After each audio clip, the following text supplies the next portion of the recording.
చదువుకునేటువంటి వాక్యంలో మరి యేసుక్రీస్తు మధ్యవర్తిగా ఈ లోకానికి వచ్చాడు. అపొస్తలుడైన పౌలు దేవునికి నరులకు క్రీస్తు యేసు అనే నరుడు మధ్యవర్తిగా వచ్చాడు. నిజంగా ప్రభువైన యేసుక్రీస్తు వారు మరి దేవునికి మనుషులకు మధ్యవర్తికి లోకానికి వచ్చి మనుషులందరి కొరకు ప్రాణ విమోచన క్రయధనంగా తన శిలువ త్యాగాన్ని మరి శిలువ మరణాన్ని మనందరి కొరకు అనుభవిస్తూ వచ్చారు. నిజమే, మరి యేసు ప్రభు శిలువ వేయబడ్డాడు. యేసు ప్రభు శిలువలో మనందరి కొరకు మరణించాడు. శిలువలో తన ప్రాణాన్ని మనందరి కొరకు అర్పించాడు. అయితే యేసు ప్రభువును మరి అపొస్తలుడైన పౌలు మధ్యవర్తిగా వర్ణిస్తూ వచ్చాడు. ఆ తర్వాత యేసు ప్రభు శిలువ వేయబడింది కూడా మరి ఇరువురి నేరస్తుల మధ్యలో, ఇద్దరు దొంగల మధ్యలో కూడా వేయబడిందని రాయబడుతూ వచ్చింది. అదే మనం చదువుతున్న సువార్త 23:33 వారు కపాలం పడిన స్థలంలోకి వచ్చినప్పుడు అక్కడ కుడి వైపున ఒకరిని ఎడమ వైపున ఒకరిని ఆ నేరస్తులను ఆయుధంతో కూడా శిలువ వేసి. కాబట్టి ఇరువురి నేరస్తుల మధ్యలో వేయబడిన శిలువల గురించి మనం ధ్యానం చేస్తే యేసు ప్రభు మరి ఎందుకు మధ్యవర్తిగా వచ్చాడు, ఎందుకు ఆయన మధ్యలోనే శిలువేస్తూ వచ్చారంటే నిజంగా ఆ మధ్య శిలువ మనకు నేర్పేటువంటి ఆత్మీయమైన సత్యాలు 4 విషయాలు మనం జ్ఞాపకం చేసుకున్నాం. మరి యేసు ప్రభు గురించి అపొస్తలుడైన పౌలు వర్ణిస్తూ అంటున్నాడు, ఆయన క్రీస్తు యేసు నరుడు. ఆ మధ్య శిలువ ఏం జ్ఞాపకం చేస్తుందంటే ఆయన క్రీస్తు యేసు నరుడు, దేవుడే నరుడుగా ఈ లోకంలో మానవుని యొక్క పాపం కొరకు శిలువను అనుభవిస్తూ వచ్చాడు. శిలువ మరణాన్ని పొందాడని తెలియవస్తూ వచ్చాడు.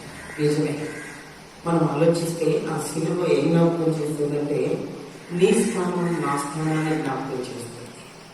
అందుకే వాస్తవికంగా యేసు ప్రభు మరి యూదులకు ఉన్నటువంటి ఆచారము పస్కా పండుగ దినాన ఎవరైనా ఒకరిని విడుదల చేయడం. అందుకే 23 లూకా సువార్తలో మనం గమనిస్తే బరబ్బను విడుదల చేస్తారు. ఇప్పుడు వాస్తవికంగా యేసు ప్రభు తనకు దినాన శిలువ మరణానికి ఆ తీర్పు అప్పగించబడకపోతే ఆ మధ్యలో బహుశా బరబ్బ శిలువ వేయబడాల్సి వచ్చింది. అందుకే బరబ్బ మరి నీ స్థానాన్ని నా స్థానాన్ని దేవుడు ఆ మధ్య శిలువలోకి వెళ్ళడం వల్ల ఆయనకి అవకాశం ఇచ్చినట్టు.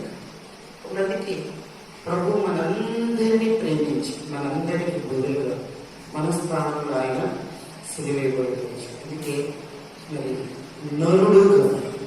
నరుని కోసం ఇంకో రకంగా చెప్పాలి అంటే మరి అందరి పాపముల కొరకు పరిశుద్ధుడైనటువంటి ఒకటికి మరి చూడండి ఒక వాక్య ఆదికాండము 2వ అధ్యాయం.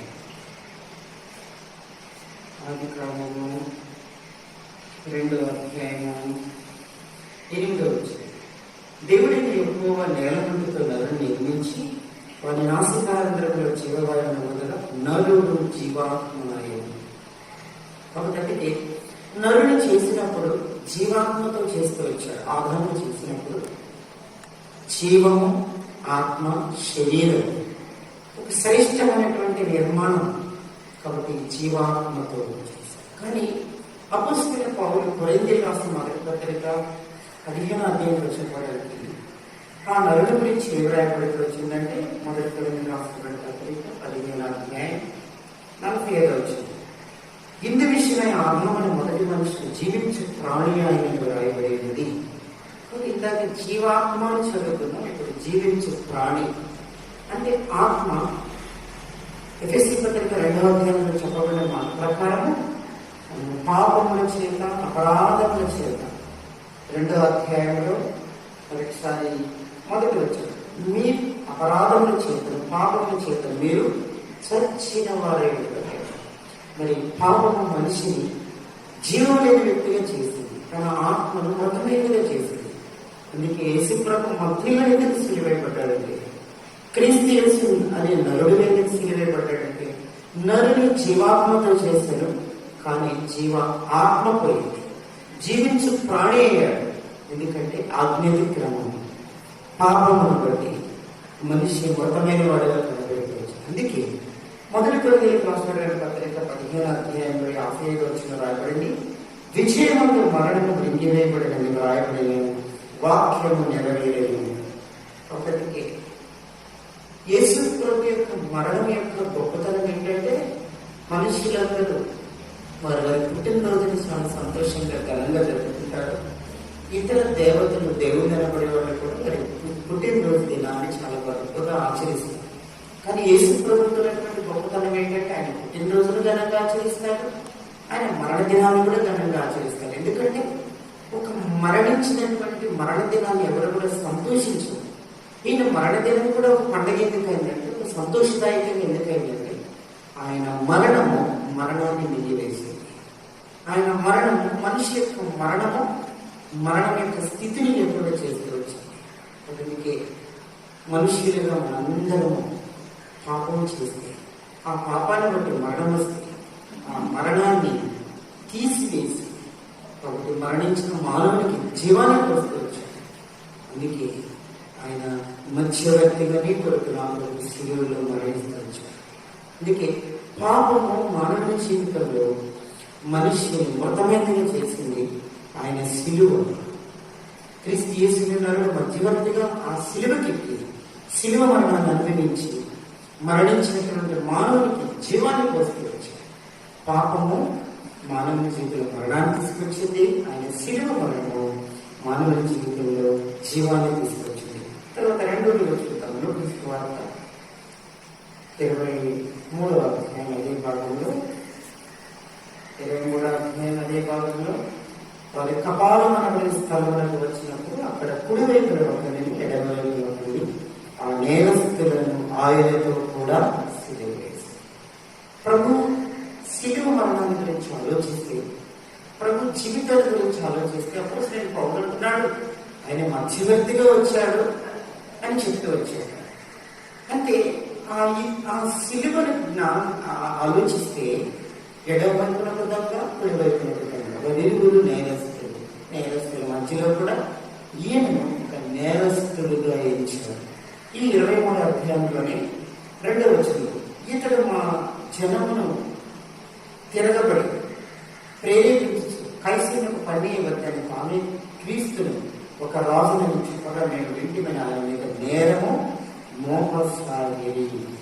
4వ వచనంలో పిలాతు ప్రధాన యాజకులతో జనసమూహములతో ఈ మనిషి మీద నాకు ఏ నేరము కనబడలేదని.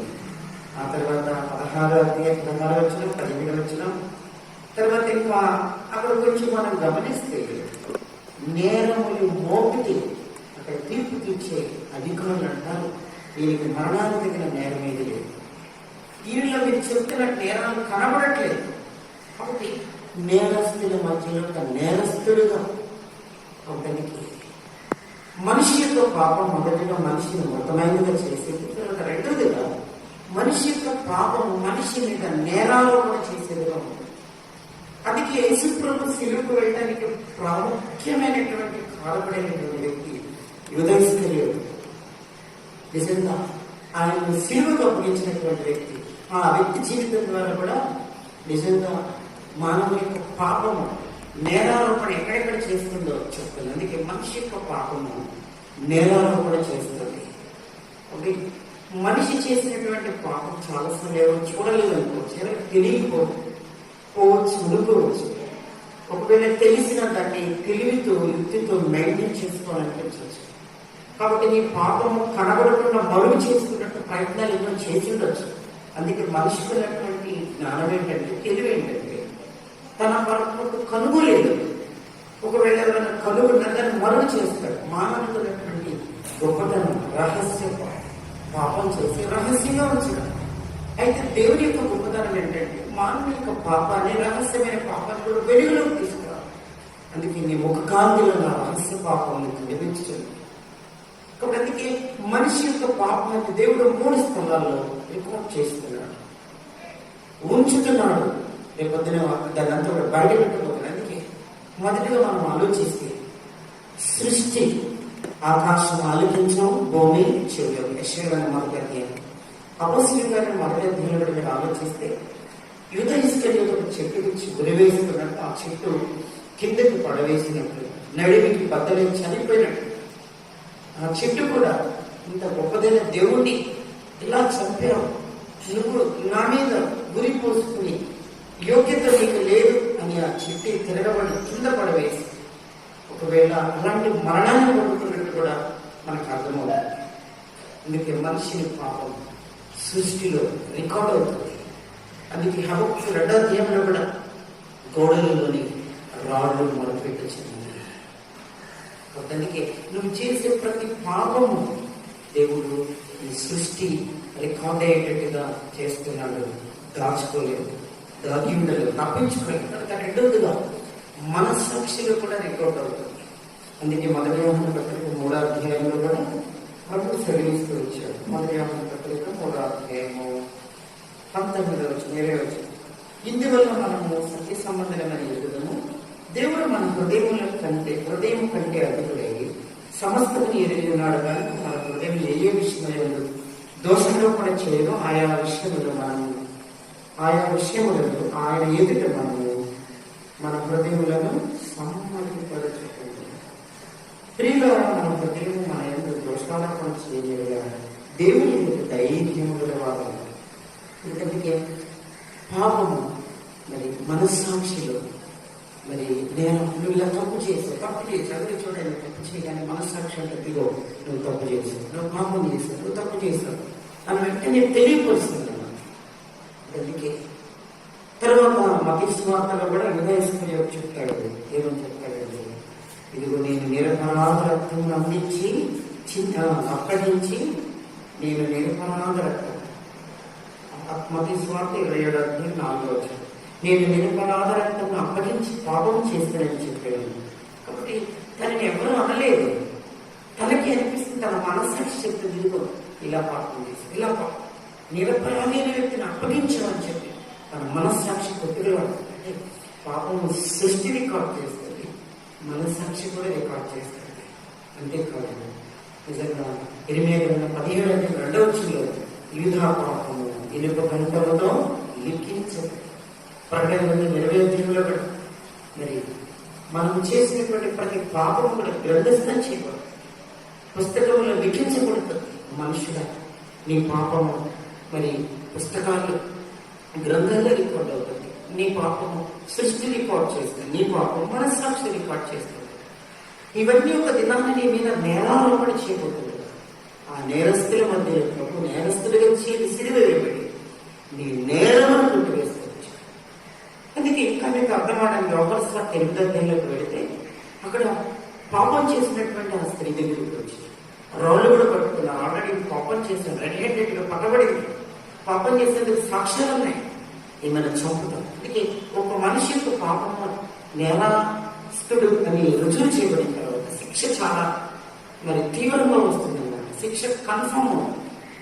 అయితే వాళ్ళందరూ శిక్షించడానికి కూడా తన పాపాన్ని కన్ఫర్మ్ చేసిందని రుజువుపరిచి శిక్షించాలనుకున్నప్పుడు యేసుప్రభు అక్కడికి వచ్చి ఆమె పాపము లేదన్నట్టుగా, ఆమె పాపము చెయ్యలేదన్నట్టుగా, చేసినా సరే శిక్షకు పాత్రలు కాదన్నట్టుగా పిలుపు తీసుకొచ్చి, అందుకే యేసుప్రభు నేరస్తుడిగా ఉన్న నీకు మరి నీ నేలను కొట్టివేయకూడదు. ఆయన సిలువలో మధ్యలో మరి ఇరువురి మధ్యలో సిలువేయబడుతుంది. అందుకే మీరు ఆలోచిస్తే ఆ తర్వాత ఒక దొంగను మరి వాస్తవంగా నేరస్తుడి మధ్యలో ఉన్నటువంటి వాడు, కానీ నేరస్తుడిగా కాకుండా తన నేరారోపణ చేసే స్థితిని తీసివేసి దేవుని యొక్క నిత్య రాజ్యానికి ప్రవేశపెట్టుకోవచ్చు. అందుకే మొదటి పాపము మృతమైనగా మనిషిని చేస్తుంది. దేవుని యొక్క శిలువ మరణం, ఆయన మధ్యవర్తి యొక్క శిలువ త్యాగము మనిషికి జీవాన్ని పోతుంది. రెండవదిగా మనిషి యొక్క పాపము మనిషిని మృతమైనదిగా చేయడం మాత్రమే కాకుండా నేరారోపణ చేసేటువంటి వ్యక్తి తన పాపం, ఇదిగో ఇలా చేస్తాం, ఇలా జీవిస్తాం, ఇలా బ్రతుకుతున్నాం, ఇది తప్పు అని రికార్డ్ చేసి పదే మరి తన మీద దోషారోపణ చేసేటువంటిగా ఆయన సిలువ త్యాగం చేయాలి, ఆయన సిలువ రక్తం చేయాలి, ఆయన మరణం విశ్వాసం చేయాలి. నీలో ఆ నేరారోపణ చేసేటువంటి తత్వాన్ని దేవుడు ఆ పరిస్థితిని ప్రభు తొలగిస్తున్నాడు. ఆ తర్వాత మూడవదిగా మనం ఆలోచిస్తే నిజంగా మనము ప్రభు యొక్క గొప్పతనం లూకాసు సువార్త 23వ అధ్యాయము వారు కపాలమడబడే స్థలంలోకి వచ్చినట్లు అక్కడ కుడివైపున ఒకరిని ఎడమవైపున ఒకరిని ఆ నేరస్తులను ఆయనతో కూడా సిలువ వేశారు. ఇక్కడ ఇద్దరు దొంగల మధ్యలో సిలువబడిన ఈ మధ్యవర్తి అయినటువంటి దేవుని యొక్క సిలువ ఏం జ్ఞాపకం చేసిందంటే, దొంగతో ఏమన్నాడంటే నాకు రెండో వచ్చిన ఆయనను చూచి, యేసు నీవు నీ రాజ్యంలోనికి వచ్చినప్పుడు నన్ను జ్ఞాపకం చేసుకొని నేను అందుకు ఆయన వారితో, నేడు నీవు నాతో కూడా ప్రదైష్టిలో ఉండవని నిశ్చయముగా నీతో చేకూర్చున్నాను. అవుతుంది ఈ యేసు ప్రభు యొక్క సిలువ జ్ఞాపకము మానవునికి పరలోక ప్రవేశం తీసుకొస్తుంది. పాపము మనిషికి పరలోకంలోనికి ప్రవేశం లేదని విధానం తెలియపోస్తుంది. అందుకే చూడండి, ఆదాము కూడా పాపం చేసిన తర్వాత ఏదేనులోనికి మరలా ప్రవేశం లేకుండా దేవుడు చేస్తూ వచ్చాడు. కయ్యూను కూడా పాపం చేసిన తర్వాత దేవుని సన్నిధిలోకి రాకుండా వెలివేయబడుతూ వచ్చాడు. యూదేస్కరీయులు పాపం చేసిన తర్వాత వాస్తవికంగా పరలోకంలో పేరు రాయబడింది. నిజంగా చాలా గొప్ప ఆధిక్యతను పంపించాడు పరలోకంలో. అదంతా కూడా క్షమించబడే అవకాశం, ఒకవేళ క్షమాపణలోనికి ప్రవేశించకుండా పరలోకంలోకి ప్రవేశించకుండా దేవుడు తీసుకెళ్తూ వచ్చాడు. అందుకే పాపం మూడవదిగా మానవ జీవితంలో పరిశుద్ధ స్థలంలోనికి, దేవుని సన్నిధిలోనికి, దేవుని యొక్క రాజ్యంలోనికి, దేవుని యొక్క ఆశీర్వాదంలోనికి ప్రవేశం లేకుండా చేస్తుంది. అందుకే ప్రభువైన యేసుక్రీస్తు వారు పాపంలో ఉన్నటువంటి నీకు, నరకం గుండా ప్రయాణం చేసినటువంటి నీకు పరలోక ప్రవేశం ఇచ్చాడు. ఆ దొంగల గురించి మనం ఆలోచిస్తే ఆయన వాస్తవికంగా కొద్ది నిమిషంలో చనిపోతే నరకానికి వెళ్తాడు. నరకానికి వెళ్ళడానికి చాలా సమీపంగా ఉన్నాడు. అయితే యేసు ప్రభు మధ్యలో సిలువేయబడ్డాడు. కారణం బట్టి ఆయన ప్రవేశాన్ని మారుస్తూ వచ్చాడు, ఆయన ప్రయాణాన్ని మారుస్తూ వచ్చాడు. నరకము నుండి లోకానికి ప్రవేశం అనుగ్రహిస్తూ వచ్చాడు. అందుకే చూడండి, మానవుడి యొక్క పాపము ఎక్కడికి నడిపిస్తుందంటే నరకానికి నడిపిస్తుంది.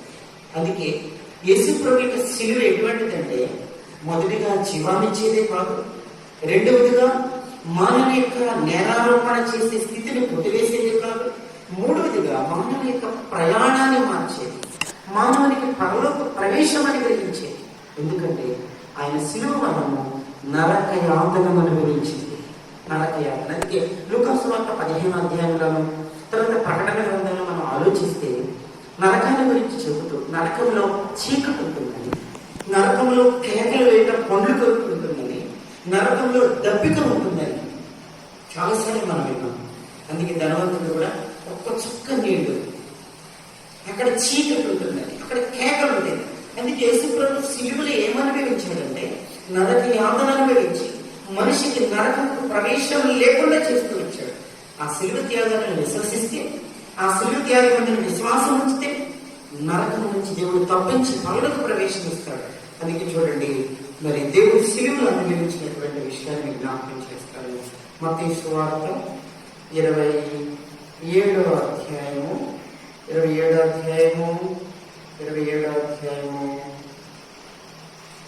50 వచ్చింది. యేసు మరలా బిగ్గరగా కేక వేసి ప్రాణము విడిచి. కాబట్టి యేసు ప్రభు సిలువలో కేకలు వేస్తూ వచ్చు. ఆ తర్వాత లూకాసు సువార్త 23వ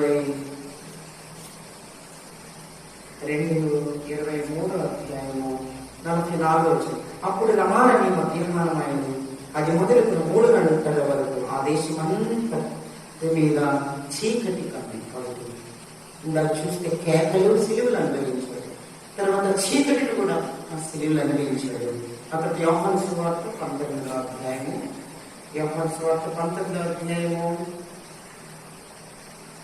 28 వచ్చింది. అటు తర్వాత సమస్తమును అప్పటికి సమాప్తమైందని యేసు తిరిగి, లేఖనం నెరవేరినట్టు నేను దప్పికొనిచున్నానని. కాబట్టి దప్పిక, చీకటి, కేకలు ఇది సిలువలో ప్రభు అనుభవించాడు. ఎందుకంటే ఈ మానవుడు పడవలసిన నరకం అంతా కూడా సిలువలను అనుభవించి మనిషికి నరక ప్రవేశం లేకుండా చేస్తూ వచ్చాడు. అందుకే యేసుప్రభుని విశ్వసిస్తే నిజంగా యేసుప్రభు సిలువే అండి శ్వాసం ఉంచితే.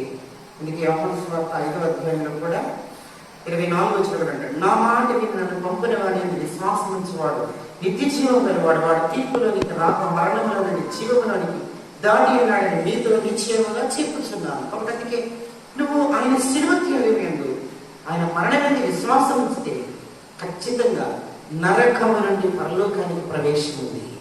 అందుకే మానవుని యొక్క పాపం మొదటిగా మళ్ళీ మనిషిని మృతమైన వ్యక్తిగా చేస్తుంది, రెండవదిగా నేరారోపణ చేసే వ్యక్తిగా చేస్తుంది, తర్వాత మూడవదిగా ప్రవేశం లేనటువంటిదిగా పరలోక ప్రవేశం లేనటువంటిదిగా చేస్తుంది, తర్వాత నాలుగవదిగా ఆలోచిస్తే మనిషి జీవితంలో పాపం ఏం చేసిందంటే యోహాను సువార్త 19వ అధ్యాయము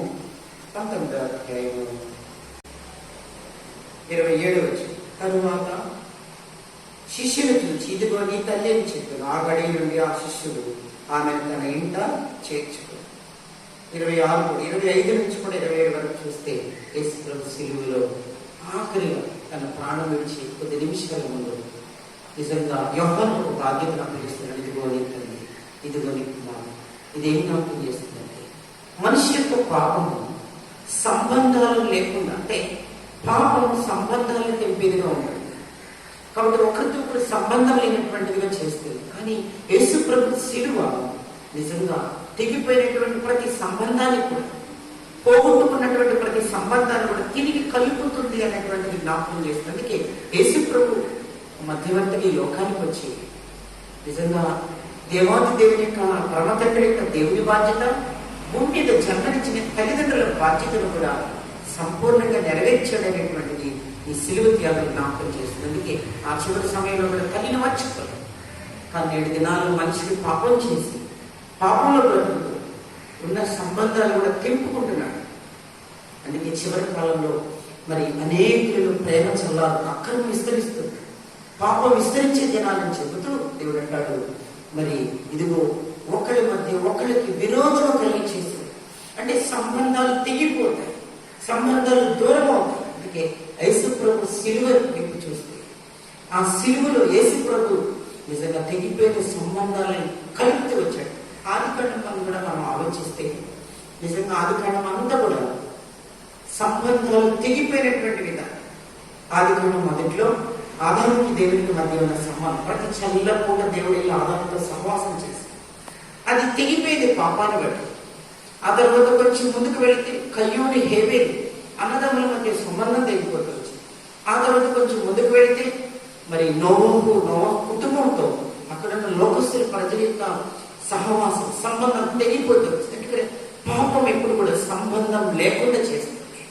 మరి అన్నదమ్ములతో, దేవునితో, సంఘం అనే వాడితోనూ, ఆ తర్వాత కొంచెం ముందుకు వెళితే శారాయి, అబ్రహాం వారితో, హాగరు కూడా మరి అపహాస్యం చేసి ఆ పరిస్థితిని బట్టి నిజంగా అక్కడ సంబంధాన్ని పోగొట్టుకునేటటువంటి విధానం. ఆ తర్వాత కొంచెం ముందుకు వెళితే అబ్రహాముతో మరి లోతు సంబంధం కూడా తెగిపోయిన విధానం. ఆ తర్వాత కొంచెం ముందుకు వెళితే నిజంగా యాకోబు ఏసేవులు, ఆ తర్వాత కొంచెం ముందుకు వెళితే ఏసేవు యొక్క అన్నలు. ఆదికాలం అంతా కూడా తెగిపోయిన సంబంధాలు, విరిగిపోయిన సహవాసం. కొందరికి యేసు ప్రభు సిలువ జ్ఞాపకం చేస్తుందంటే తెగిపోయే ప్రతి సంబంధాన్ని నిజంగా అది కడుతుంది. చూడండి, ఎఫెసీయులకు రాసిన పత్రిక మార్చాలి చక్కగా చెప్తారు. ఎఫెసీయులకు రాసినటువంటి పత్రిక అపోస్తలుడైన పౌలు ఎఫెసీయులకు రాసినటువంటి పత్రిక 2వ అధ్యాయము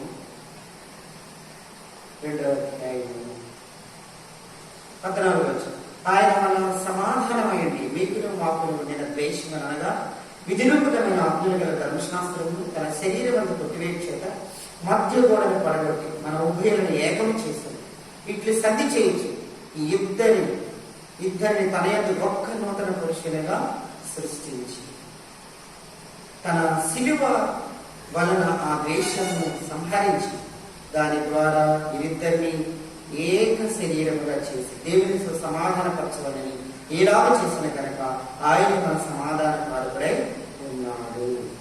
మరియు మనము వచ్చి దూరస్తులైన మీకును సమీపస్తులైన వారికి సమాధాన సువార్త అంటే దేవుడు యేసుక్రీస్తువారు నిజంగా పాపమే మన సంబంధాలు తెంపేదిగా ఉంటుంది.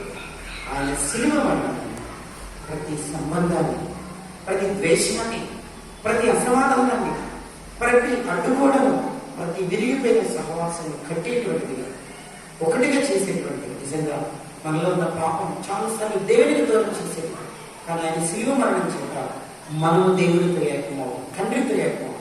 ఇది ఎంత గొప్ప పాపం. అందుకే ఓ మనుషుడా, ఆయన నీ కొరకు సిలువలో అనుభవించినటువంటి, ఆయన మధ్యవర్తిగా ప్రభు సిలువలో మరణించడం ద్వారా ఆయన పాపమునకు మరి పాపం చేత చనిపోయినటువంటి మొత్తమైన మనకు జీవాన్ని పోసాడు.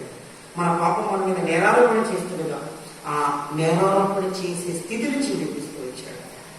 నేను నాను భయపడకండి. మూడవదిగా నిజంగా ప్రభు యేసుక్రీస్తు వారు మరి మనిషి చేసినటువంటి పాపాన్ని బట్టి పరలోక ప్రవేశం లేదు, కానీ ఆయన సిలువ మరణం చేత ప్రవేశం ఉంది. ఆ తర్వాత చివరిగా మనిషి పాపం చేత సంబంధాలు తెలుపుకుంటుండగా తెగిపోయిన సంబంధాల వల్ల కలిపే దేవుడుగా ప్రభు యేసుక్రీస్తు వారి లోకానికి వచ్చాడు. అందుకే ఆయన సిలువ త్యాగం గొప్పది. అందుకే ఆరాధనలో ప్రభు గొప్పతనం ఏంటంటే పాపముతో ఇలాంటి స్థితిలో ఉన్న నీకు నిజంగా పాపి నేను నీ కొరకు ప్రభు మరణించి సిలువను అనుభవించి సిలువలో ప్రాణమించి, కాబట్టి ఈ నష్టాలన్నింటించి ఈ పరిస్థితుల నుంచి విడిపించి గొప్పదైనటువంటి స్థితికి తీసుకెళ్ళాడు. కాబట్టి ఈ స్థితిలో గుర్తెరిగి మనం ప్రభుని ఆరాధించగలుగుతాం. అలాగే ప్రభు మనం తోడే నడిపించున్నాం.